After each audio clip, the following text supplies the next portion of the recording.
Good morning and welcome. I'm sorry to interrupt good conversations. I'm always the person who interrupts the conversation at the beginning of a talk. I apologize. Good morning. My name is Dan Parrish. I'm the director of the Dartmouth for Life program in the Office of Alumni Relations at Dartmouth. And for those of you who've returned to town for reunion or for tonight's football game, I want to welcome you back. For those of you who are lucky enough to, like me, live here in the Upper Valley, thanks for coming out this morning and joining us. One important note right at the front.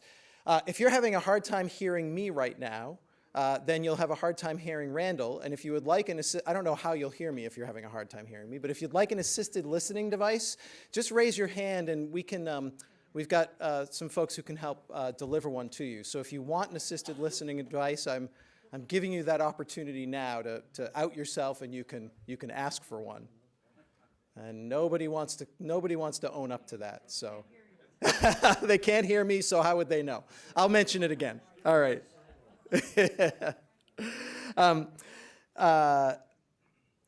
Again, thank you for joining us. I mentioned my very strange title. I'm the director of the Dartmouth for Life program.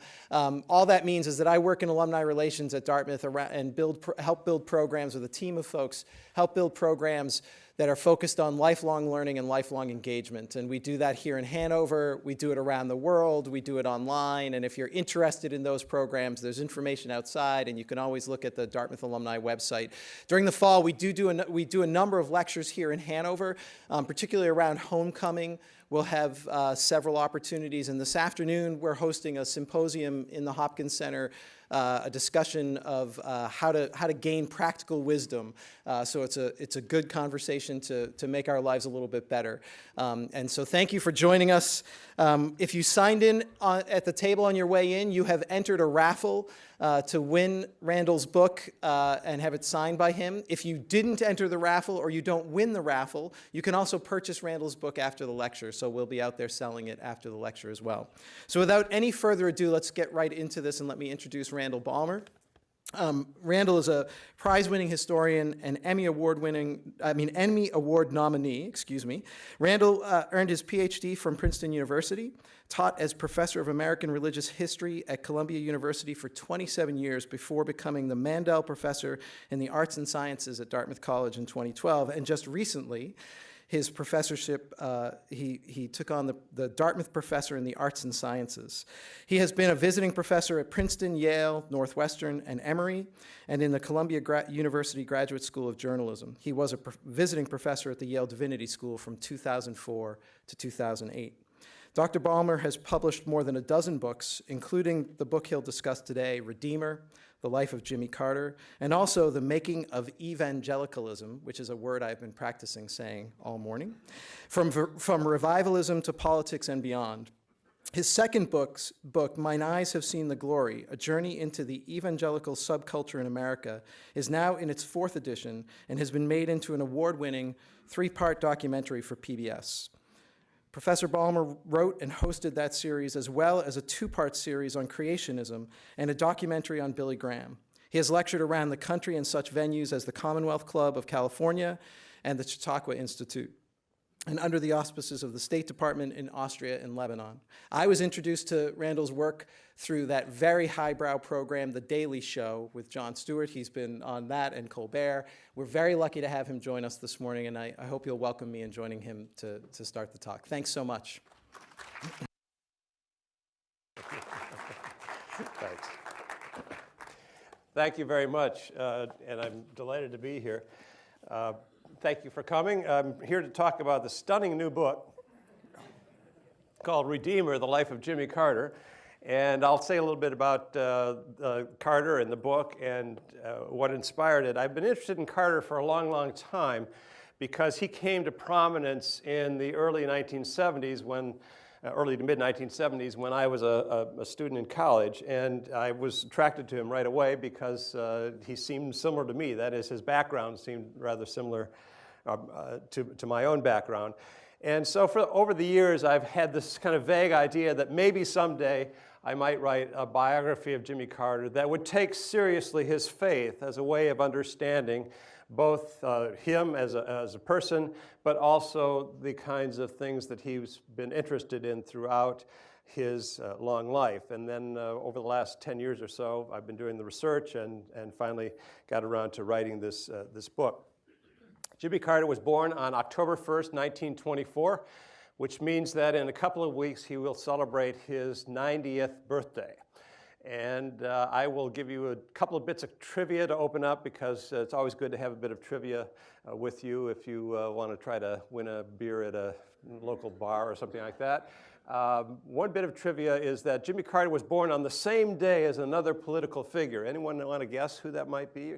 I'm not sure that even Carter knows this, but I just happened to notice it in the course of my research. He was born actually on the same day as William Rehnquist, the former Chief Justice of the United States Supreme Court, who, if I remember this later on in our little lecture, I'll circle back to Rehnquist, and if I don't, somebody wave at me and I'll mention that. The other bit of trivia about Jimmy Carter is that he was the first American president to be born in a hospital.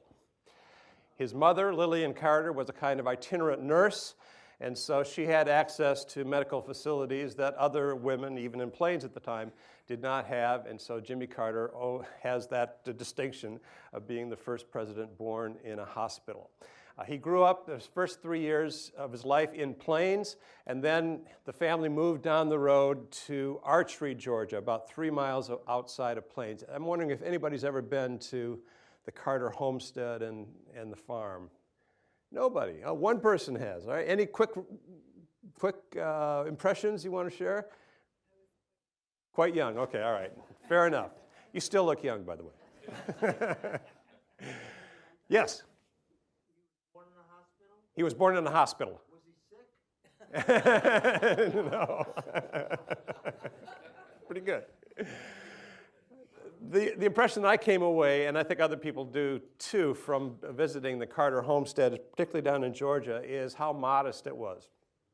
This is not, and we're not talking Abraham Lincoln here, but we're talking somebody who was born in very modest circumstances. Although Carter himself has been very clear and very upfront about saying that he did not consider himself to have come from a deprived background in any way, and that he, in fact, and his family were more prosperous than many of their neighbors. But still, if you tour the little farmstead in Archery, there's nothing prepossessing about it whatsoever. It is a very humble way to begin one's life. He went to the Plains public schools, very often barefoot. He was a country boy. One day his father found some old, what Jimmy Carter called witches' shoes up in the attic of his store, and made young Jimmy Carter wear them to school and endure the ridicule from his classmates. But he was a good student, and he decided to better himself as much as he could through his education. One of the people who was influential on his life was a teacher named Julia Coleman, who spent her summers at the Chautauqua Institution in upstate New York. And one summer she came back from her vacation and decided to start a book club there in the Plains School, and challenged young Jimmy Carter to read War and Peace. Jimmy Carter thought War and Peace was a book about cowboys and Indians, but he dived in nevertheless and decided to finish the course, as he does with almost everything he undertakes, and succeeded in reading this huge 1,200-page plus tome by Leo Tolstoy. The family was also a reading family. They would read at meal times, talk about what they had read, and this was how they spent their time there. The Carter farmhouse in Archery, Georgia, did not get electricity until Jimmy Carter was 14 years old. After graduating from Plains High School, Carter acted on a long-standing aspiration to be admitted into the U.S. Naval Academy in Annapolis, Maryland. And then he graduated 3 years later. At that time, FDR had an accelerated program for officers for World War II. And shortly thereafter, he married Rosalyn Smith in Plains, Georgia. In Plains, Georgia, that counted as a mixed marriage because Jimmy Carter was a Southern Baptist and Rosalind Smith was a Methodist. They resolved that in Jimmy Carter's favor. They went to the Plains Baptist Church, where his father was a deacon, a Sunday school teacher, and throughout Jimmy Carter's childhood, also leader in a group called the Royal Ambassadors, which is a youth program in the Southern Baptist Convention. One of the surprises I had in doing research on the book is that the real moral influence for Jimmy Carter was not Miss Lillian, who many of us remember from the 1976 presidential campaign. This is the woman who at age 68 had gone to India as a Peace Corps volunteer. But it was really his father, Earl Carter, known as Mr. Earl, around Plains, Georgia. And in 1953, when Jimmy Carter, then an ensign in the Navy, was stationed in Schenectady, New York, he got word that his father, age 53, was dying of pancreatic cancer, and he was given leave to go and attend his father at his bedside.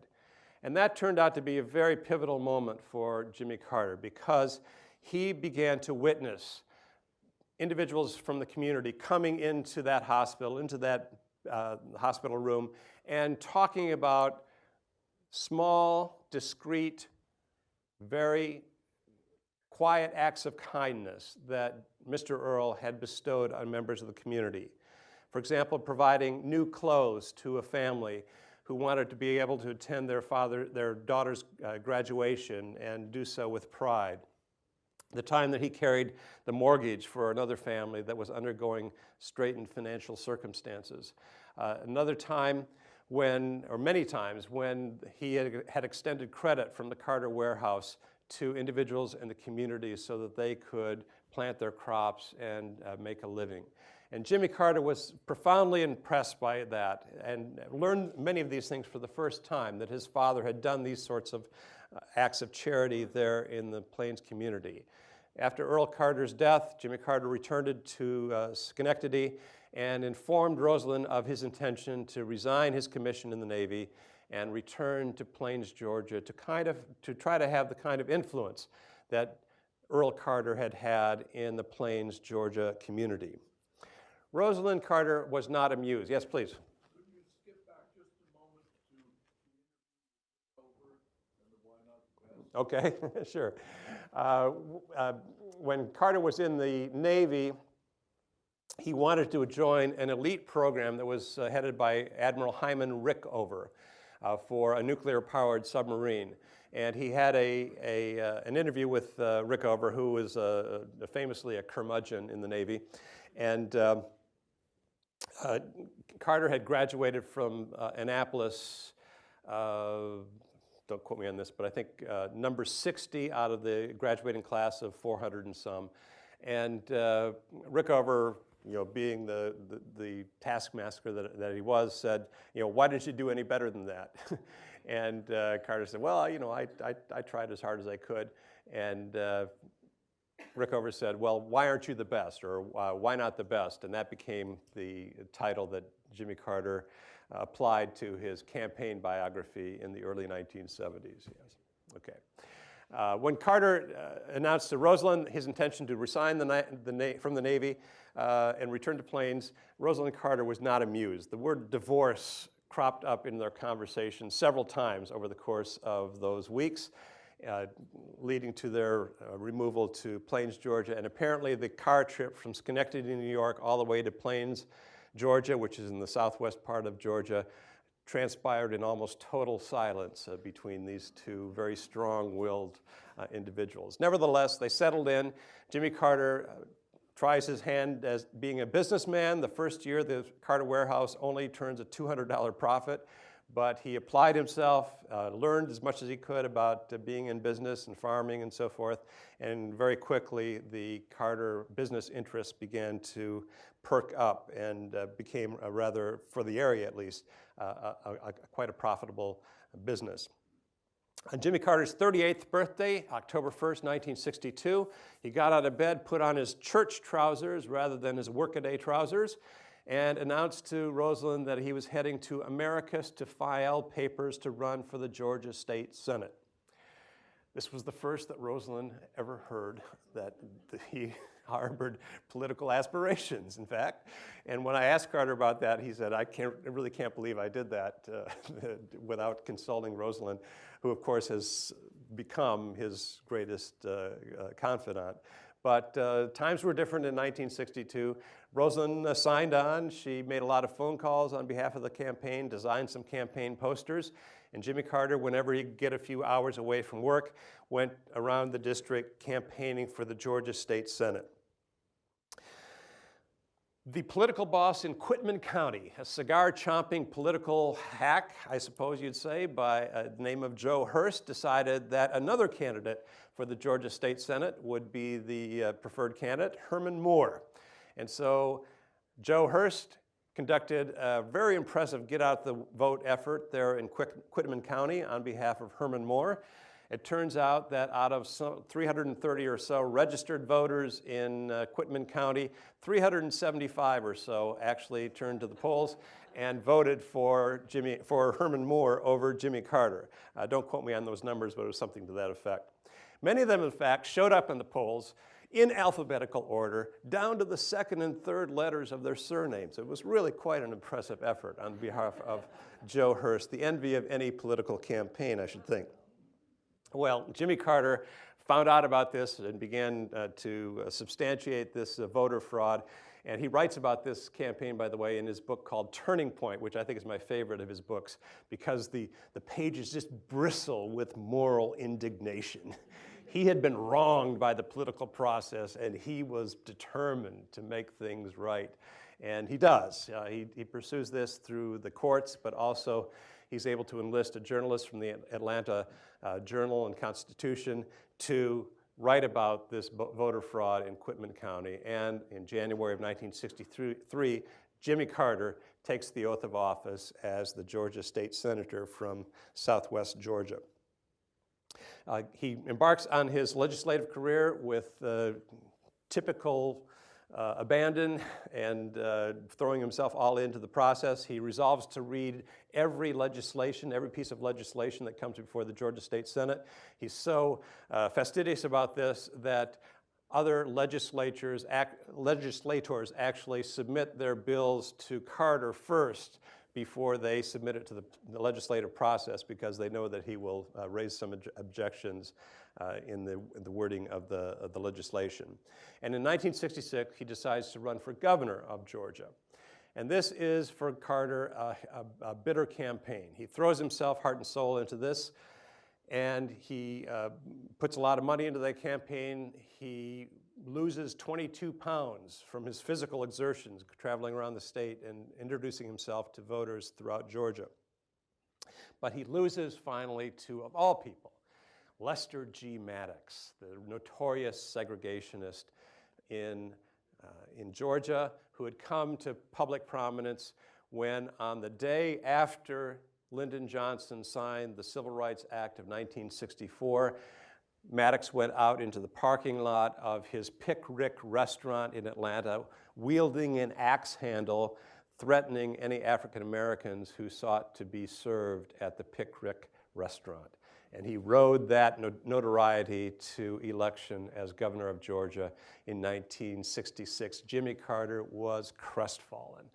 Friends and family talk about seeing him walking around Plains after that election, walking through the fields, disconsolate, sometimes in tears, over this terribly disappointing electoral loss in 1966. In 1967, the following year, he has a religious experience that turns out to be formative for him.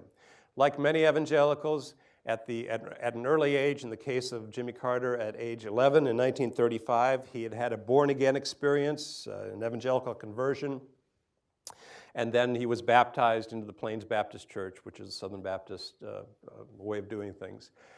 But in 1967, his sister, the Pentecostal evangelist Ruth Carter Stapleton, comes to Plains and has a long conversation with her brother about not only his electoral loss, his disappointment, but his spiritual condition. And Jimmy Carter has a religious experience that evangelicals typically call a rededication of one's life to Jesus.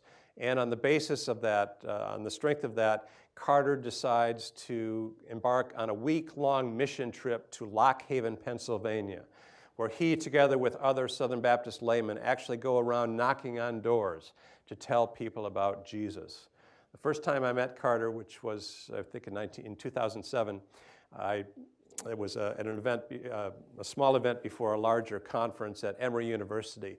And what he wanted to talk about in that gathering was what he called the unsurpassed joy of telling other people about Jesus. That's what was important to him.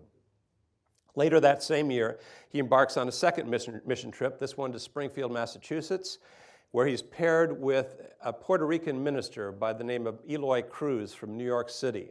And they go around into Spanish-speaking neighborhoods, and Carter, with his at least rudimentary command of Spanish, would read from the Bible, and then Eloy Cruz would preach or talk to the family about their spiritual state and so forth, and try to persuade them to give their hearts and lives to Jesus. At the end of the week, Carter asked Cruz, he said, "Why is it that you are so successful? How is it that you are such a genuine Christian?" And Cruz apparently was quite diffident. He thought that Carter was his superior in every way. And Carter kept pressing him, and finally he said, "Senior Jimmy, the key to a religious life or a life of faith is to have two loves in your life. One for God and one for whatever person happens to be in front of you at any given time." And Carter has talked about this again and again and again as being a formative moment in his understanding of the faith. 3 years later, 1970, Carter mounts a second campaign for governor of Georgia. And this is a tawdry campaign. So if you have any idea that I'm an all-out Carter apologist or whitewashing Jimmy Carter, I'm not. The 1970 campaign was a campaign where he courted the segregationist vote, and even toward the end of the campaign actually endorsed Lester Maddox for lieutenant governor.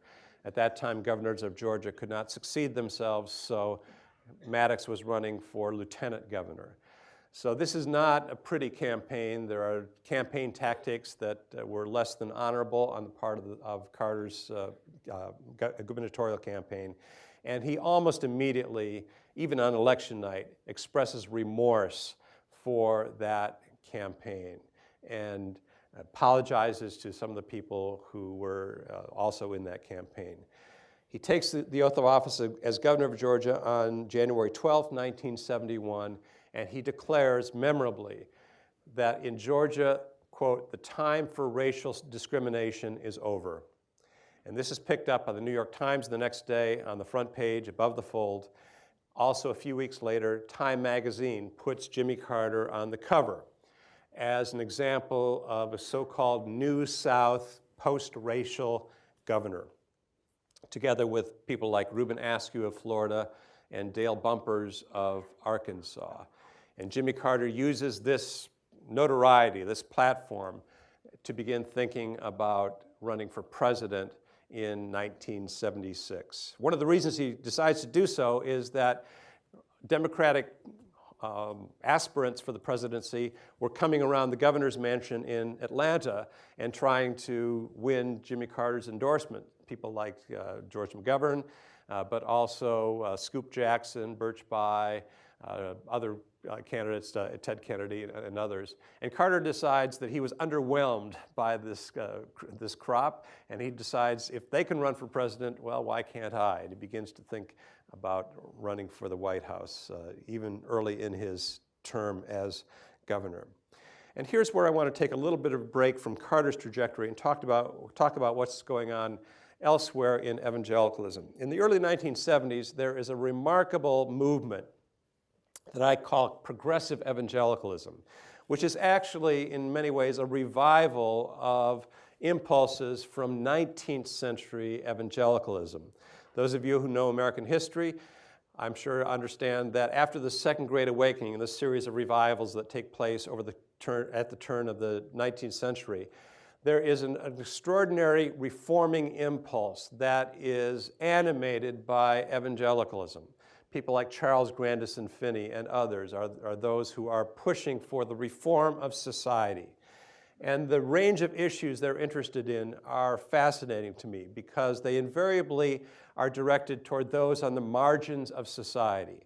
For example, evangelicals were very much involved in abolition, the abolition of slavery, of course, but they were also involved in seeking equal rights for women, including voting rights, which in the 19th century was a fairly radical cause. They were interested in public education, known in the 19th century as common schools, as a way for children of those less prosperous to become upwardly mobile and join the middle class. They were active in peace crusades. I've even found some evidence of a gun control movement among evangelicals in the antebellum period. Many evangelicals were also critical of capitalism and some of the excesses of unbridled capitalism. And what happens among evangelicals is that this reforming zeal starts to wane around the turn of the 20th century and then disappears almost altogether after the Scopes trial of 1925. But in the early 1970s, in the wake of the Vietnam War, there's a brief resurgence or recrudescence of this progressive strain of evangelicalism. And the best evidence for this is a document that is produced by 55 evangelical leaders in November of 1973. They're gathered at the YMCA in Chicago, and they produce something called the Chicago Declaration of Evangelical Social Concern, which talks about the persistence of racism in American society, talks about the growing gap between rich and poor, decries militarism in American life, decries the persistence of hunger in a society of affluence, and also at the behest of one of my professors at a little school there near Chicago, included a passage calling for equality for women, thereby echoing the calls for women's equality from the 19th century. So this document suggests at least a small movement, and I think it's probably a little bit more than small, in the early 1970s of progressive evangelicalism. And Jimmy Carter, when he decides to run for president a year later, picks up on many of those themes and garners support from a lot of progressive evangelicals in his campaign for the White House in 1976. Fewer than 6 months after that Chicago Declaration was adopted, Jimmy Carter has a moment of notoriety in Athens, Georgia. Every year, the graduates of the University of Georgia Law School have what they call Law Day, which celebrates the graduating class. They bring in speakers of rather prominent people, Supreme Court justices, senators, attorneys general, and so forth, coming into Athens for this Law Day event. Well, the marquee speaker that day, the keynote speaker, was the senator from Massachusetts, Edward Moore Kennedy, and the undercard speaker, who appeared right after Kennedy, was the governor of Georgia, Jimmy Carter. And Jimmy Carter got up to address the gathering, speaking extemporaneously, and began to talk about his understanding of justice and where he derived his understanding of justice. And he cited two prominent theologians. One was Randall Balmer, who very often talked about the challenge of politics was to establish justice in a sinful world, something that Carter has quoted again and again throughout his career. But the second theologian he invoked was the venerable theologian Bob Dylan, who, especially his song, Ain't Gonna Work on Maggie's Farm No More, which, according to Carter, helped to inform his understanding of tenant farmers and those who were less prosperous and less affluent in American society. He went on to talk about prison reform, some of the initiatives that he had undertaken in Georgia, and he also went on to decry the cozy relationship between regulators and those corporations being regulated in Washington and by other governmental agencies. In the midst of this address, again extemporaneous, Carter noticed a journalist leaving the room briefly, and he thought that Hunter S. Thompson of Rolling Stone magazine was simply going out to the parking lot to refresh whatever adult beverage he was consuming that day. Turned out that Thompson was going out instead to retrieve his tape recorder because he wanted to record something extraordinary, a politician willing to tell the truth and to call powerful interests to account. He later described Carter's speech that day at Law Day as a bastard of a speech. And Hunter Thompson becomes one of Jimmy Carter's champions as he thinks about running for president in 1976. Carter announces for president on December 12, 1974, at the Press Club in Washington, and then later that day in Atlanta. Most people said, "Jimmy who? You're running for what?" Of course, you know the story from there. Jimmy Carter launches into the precincts of Iowa, into the small towns of New Hampshire, introducing himself to voters.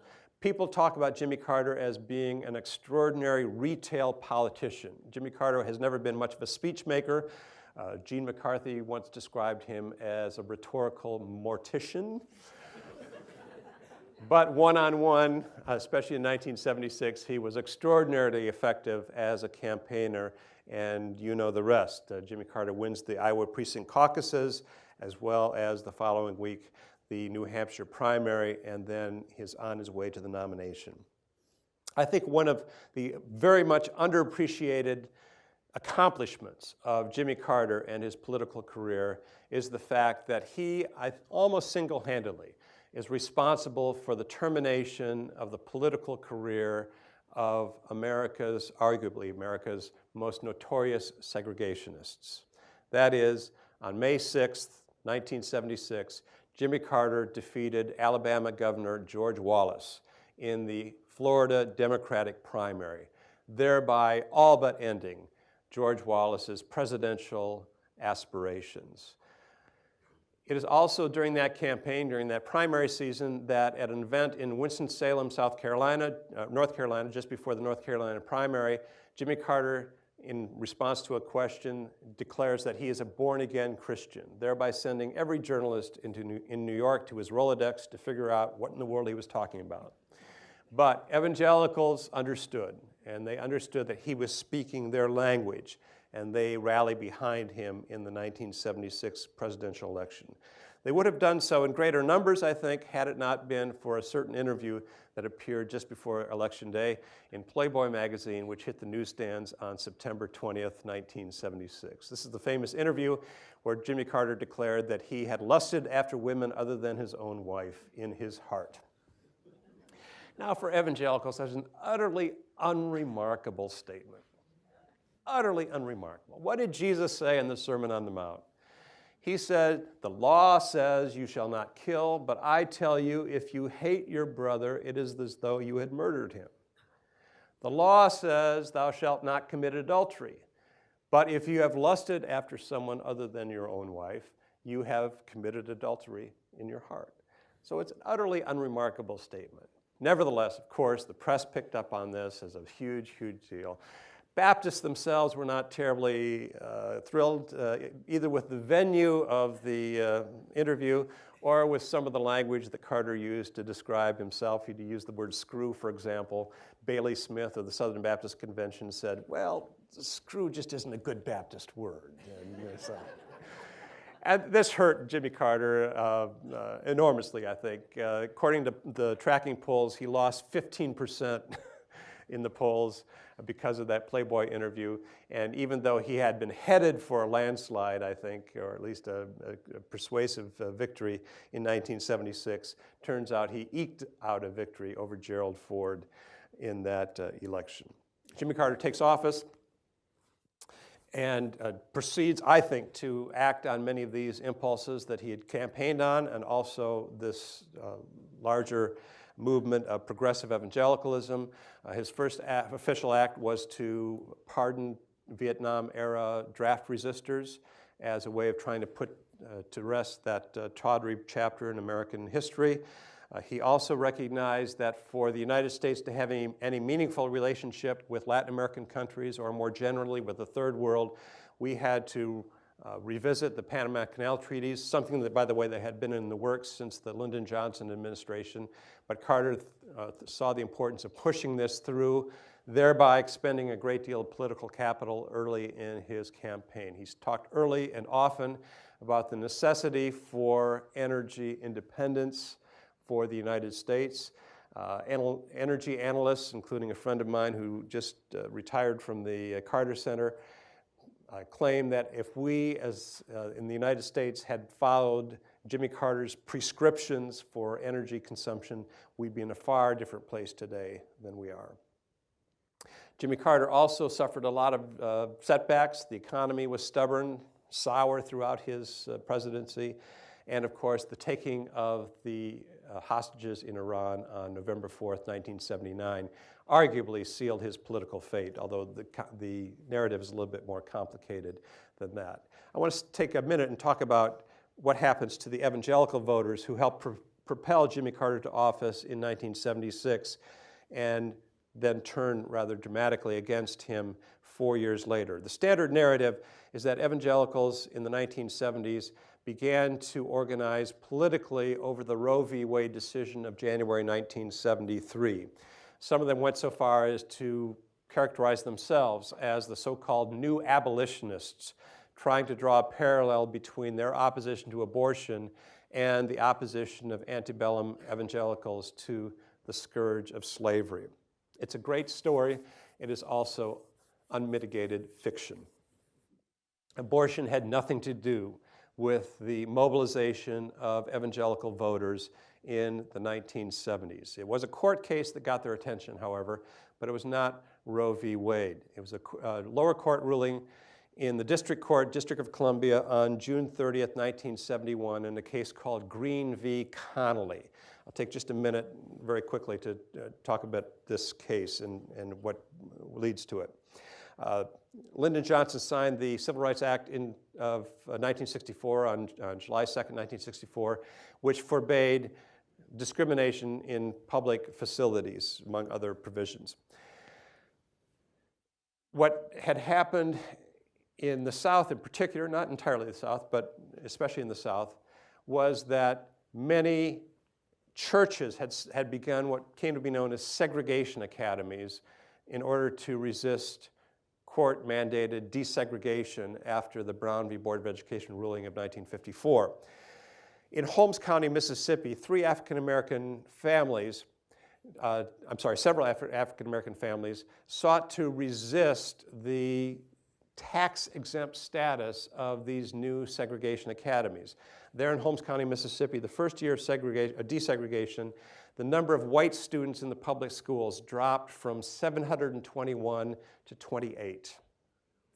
The second year of desegregation, the number of white students in the public schools dropped to 0.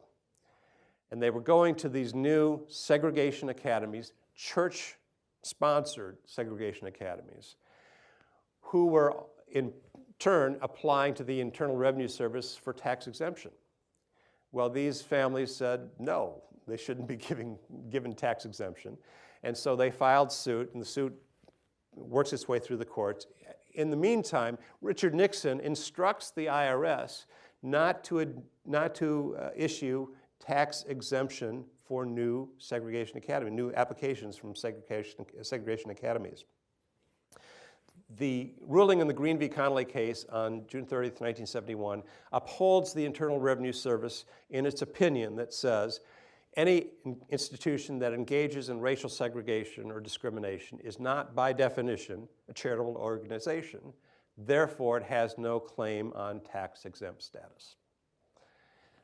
This is what gets the attention of people like Jerry Falwell, who had his own segregation academy, and Paul Weyrich, who is really the architect of the religious right.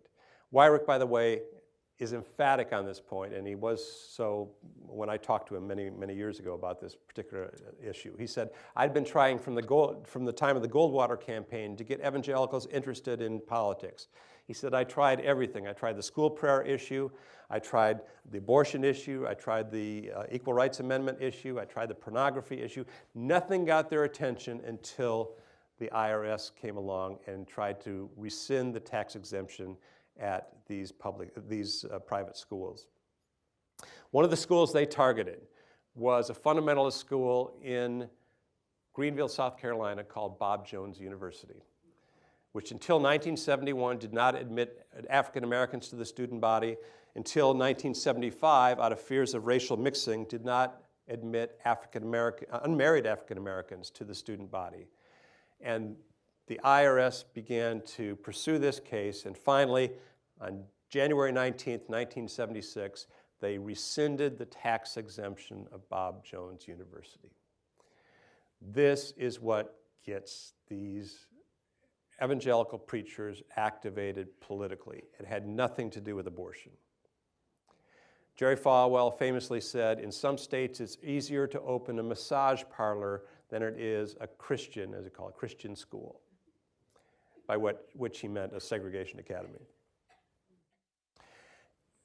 Throughout Jimmy Carter's administration, this movement begins to gather force. They're organizing to resist the IRS. And in fact, the famous rally in 1980, during the 1980 campaign, when Ronald Reagan addressed 10,000 evangelicals at the Reunion Arena in Dallas, Texas, he talks about several issues of importance to them. How he was a creationist, for example, how Reagan himself was a creationist. He talked about, quote, this is a rough quote, I don't have the exact words in my mind here, but Jimmy Carter's unconstitutional regulatory agenda against Christian schools. That speech did not mention abortion. Never. How did abortion become part of the agenda? Very quickly, in 1978, the midterm elections, there are 3 Senate seats in the Midwest up for grabs. 1 Senate seat in Iowa and 2 in Minnesota, one of them for the unexpired term of Hubert Humphrey.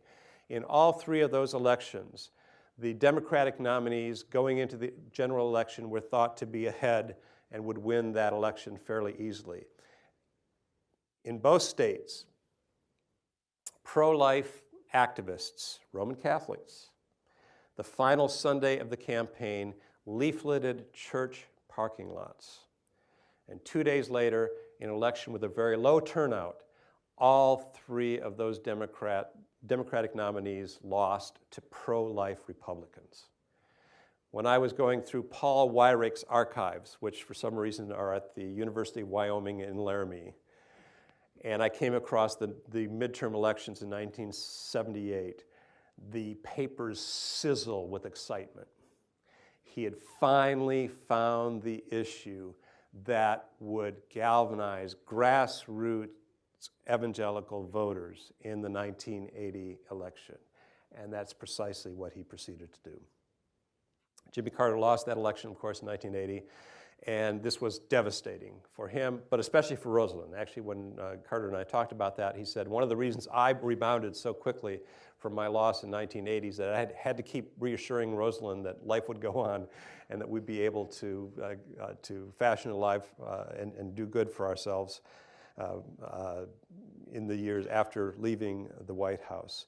My favorite quote about Jimmy Carter comes from the former president of Emory University, James Laney, who said about Carter, he's the only person in history for whom the presidency was a stepping stone.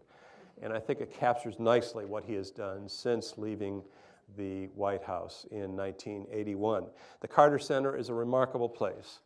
The Carter Center is concerned about conflict mediation. They monitor elections throughout the world. They're also interested in public health, particularly in Africa and in the Southern Hemisphere more generally. If you look at some of the accomplishments the Carter Center has in league with other organizations, succeeded in at least nearly eradicating several tropical diseases, all because Jimmy Carter has sought to do good in the world, even outside of the White House. I'm beyond my time here. I'm going to just read, if I may. When in doubt, quote yourself. This is an account of my visit to Plains, Georgia, to sit in on Jimmy Carter's Sunday school class, which was a year ago in June. So I'm just going to read a couple brief segments from that epilogue. Southwest Georgia is Baptist country. The back roads heading south out of Columbus are bracketed by red soil, scruffy pines, and clapboard buildings sporting names like Shiloh Marian Baptist Church, Zion Hill Baptist Church, Piney Grove Missionary Baptist Church, and Greater Good Hope Baptist Church. Love Jesus no matter what, one roadside sign reads, and another, only Jesus saves. Outside of Preston, Georgia, still another sign implores, take Jesus for your Savior. And the Preston Baptist Church has posted each of the 10 commandments on a chain link fence for the edification of travelers passing through town. Just before crossing from Webster into Sumter County, signs on Georgia Highway 27 point toward Archery, the boyhood home of Jimmy Carter. And then the road eases into Plains where it becomes Church Street. The business district, not much more than a block long, lies just behind the railroad tracks, across the street from the former Seaboard Coast Line Railroad Depot that served as campaign headquarters for Carter's improbable run for the presidency in 1976, and now as a museum commemorating that campaign. Plains, Georgia is no longer the hub of excitement that it was in the summer of 1976, when legions of journalists and thousands of tourists descended to learn more about the Democratic nominee for president. Then, Lillian Carter held court at the train station, and Billy Carter threw back a few beers and entertained visitors with quips like, I've got a mother who joined the Peace Corps and went to India when she was 68. I've got a sister who races motorcycles, and another sister who's a holy roller preacher.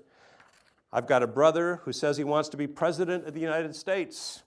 Then, pausing for dramatic effect, I'm the only sane one in the family. And then I go to Jimmy Carter's Sunday school class, and then we have another conversation after that. And then he wanted to give me a book.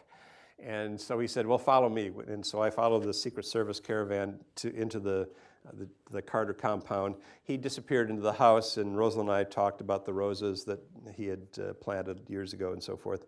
And then he came out of the house. I couldn't find a new copy, Carter said as he handed me the book, so he had cadged Rosalind's copy from the nightstand. I figured I could get you another book, he said with a tentative smile as he glanced in her direction. You're on page 70. Rosalind Carter's bookmark was still in my copy of Through the Year with Jimmy Carter. On page 70, the meditation entitled Patience in Love. Now, if I'd made that up, nobody would have believed me, but that's the case. As the caravan rumbled past the security gates toward Carter's next appointment, I headed out of town on Highway 61, also known as Old Plains Highway by way of Archery, which parallels the Seaboard Coast Line railroad tracks that young Jimmy Carter walked as a boy in order to sell boiled peanuts in town for pocket money. All of Carter's life, it occurred to me, had been characterized by striving, an insatiable ambition to rise above his circumstances. As a country boy, as a Navy midshipman, as a state politician, as president, and beyond, as a respected world leader and humanitarian.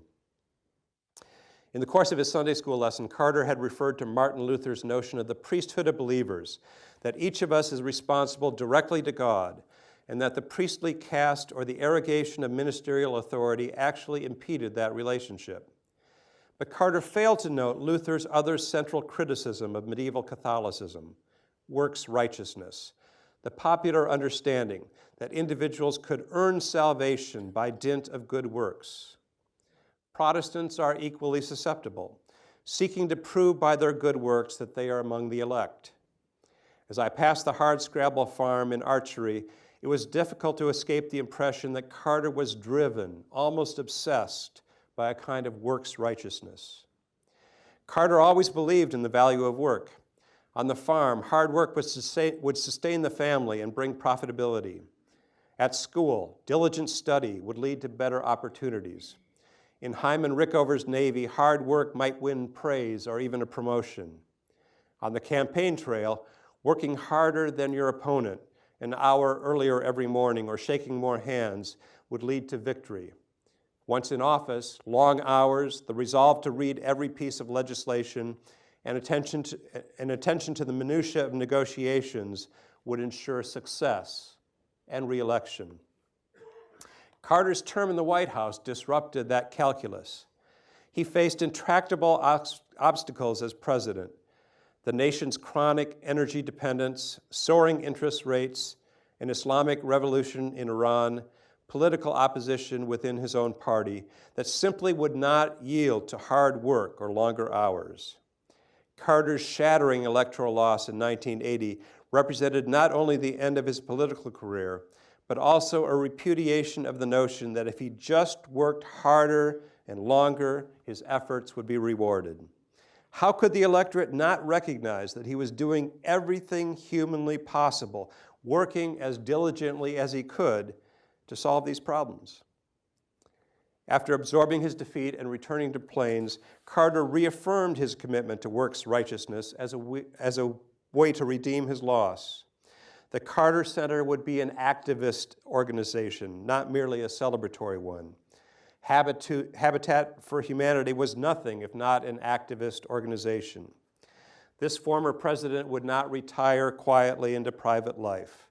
There was work to be done: eradicating disease, monitoring elections, building houses, reprimanding dictators and obdurate politicians, teaching Sunday school, heading off military confrontations, ending hunger, making peace. If Carter could work hard enough, if, in religious terms, he could accumulate enough merit, he might be able to tilt the balance of history in his favor. To a remarkable degree, Jimmy Carter's commitment to the ethic of works righteousness met with success.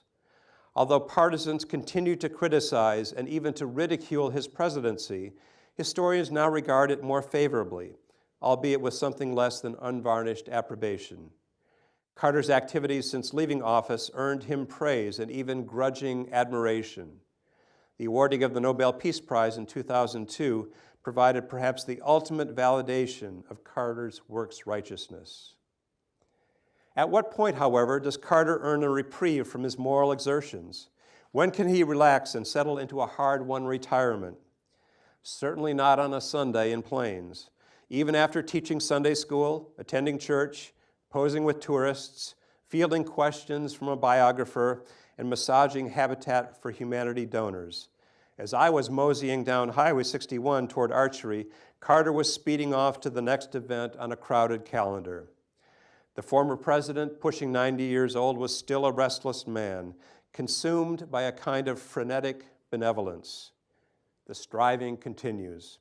As Martin Luther recognized centuries earlier, those who subscribe to the ethic of works righteousness can never be certain they have accumulated enough merit. Jimmy Carter doesn't lack so much for passion as he does for respite. The man whose improbable election in 1976 redeemed the nation from the sins of Watergate has finally earned his own redemption. Jimmy Carter himself, however, may be the last to know. Thank you.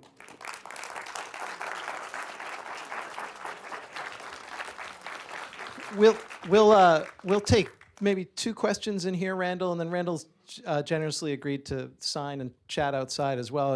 Are there 2 questions we can maybe take in here to get the conversation started? What kind of funding does he have to do his charitable works? Okay, the question was, what kind of funding does he have to do his charitable works? It's really money that he has raised for himself. Carter's not a wealthy man. He's a very frugal man. I can assure you he's a very frugal man. Apparently the Secret Service hate him. No, that's too strong a word. Many of them don't like to be assigned to Jimmy Carter because his idea of fun is going to the Bronx and building a house and sleeping on the church basement floor, and which he does. He does that sort of thing quite a bit.